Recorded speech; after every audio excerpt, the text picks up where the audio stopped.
কর্মচারী ও কর্মকর্তাদের বেতন কাঠামো হচ্ছে ভিন্ন, সেই সাথে থাকছে বেশ কিছু ভাতাদি। বেতন বাড়ছে 30%। বিস্তারিত ভিডিওতে জানুন। 14 গ্রেডে পূর্ণাঙ্গ তালিকা প্রকাশ। কর্মচারীদের 1:4 ও কর্মকর্তাদের 1:8 অনুপাতে পাশ হলো নবম পে স্কেল। একই সঙ্গে পেনশন সুবিধা 95% ও বাড়ি ভাড়া 70% বৃদ্ধি। এ বিষয়ে নতুন একটি প্রতিবেদন প্রকাশিত হয়েছে। বিস্তারিত আলোচনা করার শুরুতে যারা এখনও চ্যানেলটি সাবস্ক্রাইব করেনি তারা অবশ্যই সাবস্ক্রাইব করুন। আজ 14 গ্রেডে পূর্ণাঙ্গ একটি তালিকা প্রকাশ করা হয়েছে। এই তালিকায় সরকারি চাকরিজীবীদের দীর্ঘদিনের সকল হিসাব নিকাশ তুলে ধরা হয়। কর্মচারীরা যে দাবিগুলো জানিয়েছেন সকল দাবি পর্যালোচনা করে দাবি পূরণের প্রতিশ্রুতি দেন প্রধান উপদেষ্টা। পে কমিশন ও অর্থ মন্ত্রণালয় একতাবদ্ধ হয়ে সরাসরি নবম পে স্কেলের জন্য কাজ করায় তারা প্রধান উপদেষ্টার কাছে সুপারিশ করেন 14 গ্রেডে নবম পে স্কেল কার্যকর করার জন্য। প্রধান উপদেষ্টা বলেন, পে কমিশনের হাতে সকল দায়িত্ব দেওয়ায় তারা যেভাবে বেতন বৃদ্ধির কার্যক্রমগুলো সম্পন্ন করছেন, আশা করি সরকারি চাকরিজীবীদের মাঝে কোনো ধরনের প্রশ্ন থাকবে না। হয়তো কিছু কিছু দাবি বাস্তবায়ন করা সম্ভব হবে না, তবে সেই দাবিগুলো ধাপে ধাপে বাস্তবায়ন করার প্রতিশ্রুতি দিয়েছে পে কমিশনের চেয়ারম্যান জাকির আহমেদ খান। কিন্তু পূর্বের বন্ধ হয়ে যাওয়া সিলেকশন গ্রেড ও টাইম স্কেল পুনরায় চালু করার নতুন সিদ্ধান্তের কথা জানায় সংশ্লিষ্ট কর্তৃপক্ষ। তাদের ভাষ্য মতে এই দুইটি ভাতা দীর্ঘদিন থেকে বন্ধ। যদি পুনরায় চালু করা হয় তাহলে তাদের অর্থনৈতিক শক্তি ফিরিয়ে আসবে। বাংলাদেশের 22 লক্ষ সরকারি চাকরিজীবীদের জন্য একযোগে এই সিদ্ধান্তগুলো কার্যকর করা হবে বলে শতভাগ নিশ্চয়তা দিয়েছে সংশ্লিষ্টরা। তারা সকল দাবিগুলো পর্যবেক্ষণ করে অবশেষে 3টি টাইম স্কেল পুনরায় চালু সহ বাসা ভাড়া, চিকিৎসা ভাতা ও উৎসব ভাতা বৃদ্ধির সিদ্ধান্ত নিয়েছেন। একজন ঊর্ধ্বতন কর্মকর্তা জানায়, নবম পে স্কেল বাস্তবায়ন করতে আমাদের অনেক হিমশিম খেতে হয়েছে, তবে সর্বশেষ চূড়ান্ত সীমারেখায় এসে বেতন বৃদ্ধির চূড়ান্ত প্রক্রিয়া শেষ পর্যায়ে চলছে। তো বন্ধুরা, যারা এখন পর্যন্ত চ্যানেলটি সাবস্ক্রাইব করেননি তারা অবশ্যই সাবস্ক্রাইব করুন। প্রধান উপদেষ্টা বলেন, আমরা 2 ভাগে বেতন বৃদ্ধির জন্য কমিশনকে তাগিদ দিয়েছিলাম। অবশেষে তারা 2 ভাগে বেতন বৃদ্ধি করেছেন। যারা কর্মচারী আছেন তাদের জন্য 1:4 অনুপাত আকারে বেতন বৃদ্ধি করা হবে। অপরদিকে কর্মকর্তাদের জন্য থাকছে 1:8 অনুপাতে বেতন বৃদ্ধির নতুন সুবিধা। এই সিদ্ধান্ত বাস্তবায়ন হওয়ায় সরকারি চাকরিজীবীদের দীর্ঘদিনের যত সমস্যা ছিল সকল সমস্যা আশা করি সমাধান হবে।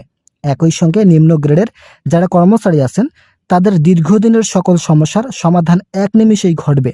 ইতিমধ্যেই সরকারি চাকরিজীবীরা নতুন কর্মসূচির ডাক দিয়েছেন। তবে এরই মধ্যে প্রধান উপদেষ্টার নেতৃত্বে পে কমিশন 2 ভাগে বেতন বৃদ্ধির সিদ্ধান্ত নেয়। প্রধান উপদেষ্টা বলেন, আমরা এই বিষয়গুলো নিয়ে কাজ করছি, তবে কিছুটা সময় ক্ষেপণ হলেও সরকারি চাকরিজীবীদেরকে ধৈর্য ধারণ করতে হবে। পে কমিশনের একজন ঊর্ধ্বতন কর্মকর্তা নাম অপ্রকাশিত রাখা শর্তে বলেন, আমরা প্রধান উপদেষ্টা ও অর্থ উপদেষ্টার সঙ্গে কয়েক দফায় বৈঠক করেছি। তারা এই সরকারের আমলে বেতন দিতে ইচ্ছুক, কিন্তু বিভিন্ন রাজনীতি বর্গের ব্যক্তিরা বেতন বৃদ্ধির বিষয়টি নিয়ে নেতিবাচক তথ্য তুলে ধরেন। তাদের ভাষ্যমতে এই সরকারের আমলে বেতন বৃদ্ধি করা হলে দেশের অর্থনীতিতে চাপ সৃষ্টি হবে। যেহেতু সামনে নির্বাচন, তাই নির্বাচনের আগে কোনোভাবেই এই ধরনের সিদ্ধান্ত নেওয়া উচিত নয়। প্রধান উপদেষ্টার প্রবল সদিচ্ছার ফলে আজ পে কমিশন রিপোর্ট প্রদান করেছেন। রিপোর্টে চিকিৎসা ভাতা বৃদ্ধির বিষয়টি স্পষ্টভাবে উল্লেখ করা হয়। বর্তমান চিকিৎসা ভাতা 3000 টাকা বৃদ্ধি করা হয়েছে। যেখানে পূর্বে 1500 টাকা ছিল, সেখান থেকে ডাবল করে 3000 টাকা নির্ধারণ করেছে কর্তৃপক্ষ। তো বন্ধুরা, যারা এখনও চ্যানেলটি সাবস্ক্রাইব করেনি তারা অবশ্যই সাবস্ক্রাইব করুন। পেনশন সুবিধা ও বাড়ি ভাড়া বৃদ্ধির বিষয়টি নিয়ে পে কমিশনকে সাংবাদিকরা যখন জিজ্ঞেস করেন তখন তারা বলেন, প্রধান উপদেষ্টার নেতৃত্বে আমরা পেনশন সুবিধা 95% বৃদ্ধি করেছি।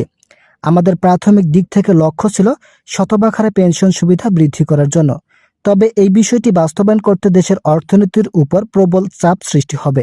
অন্তর্বর্তীকালীন সরকারের আমলে বাস্তবায়ন ও সামলিয়ে নেওয়া প্রায় অসম্ভব। তাই 95% বেতন বৃদ্ধি করে সরকারি চাকরিজীবীদের আর্থিক উন্নয়ন সাধন করা হবে। প্রধান উপদেষ্টার এই সিদ্ধান্তকে স্বাগত জানিয়েছে সরকারি চাকরিজীবীরা। গত 8 জানুয়ারি যে বৈঠক অনুষ্ঠিত হয়েছে সেখানে পেনশন সুবিধা বৃদ্ধির বিষয়টি সংযুক্ত না থাকলেও পরবর্তীতে অভ্যন্তরীণভাবে এই সিদ্ধান্ত নেওয়া হয়। বাড়ি ভাড়া কত শতাংশে বৃদ্ধি করা হবে এ বিষয়ে জানতে চাইলে পে কমিশন স্পষ্ট ভাষায় বলেন, বাড়ি ভাড়া বর্তমান সময়ে সরকারি চাকরিজীবীরা পেয়ে থাকেন 50%, যা বর্তমান সময়ে খুবই কম। শহর অঞ্চলের চাকরিজীবীদের জন্য এই বাসা ভাড়া কোনোভাবেই গ্রহণযোগ্য নয়। তবে যদিও সরকারি কর্মকর্তাদের ক্ষেত্রে স্বাভাবিক, কিন্তু যারা নিম্ন গ্রেডের কর্মচারী আছেন তাদের জন্য এটা প্রায় অসম্ভব হয়ে দাঁড়িয়েছে। তাই অবশেষে অন্তর্বর্তীকালীন সরকারি নির্দেশে বাসা ভাড়া মূল বেসিকের 70% বৃদ্ধি করা হয়েছে। আশা করা যাচ্ছে এটি দীর্ঘস্থায়ী থাকবে এবং সরকারি চাকরিজীবীদের দীর্ঘদিনের সমস্যার সমাধান করতে সক্ষম হবে।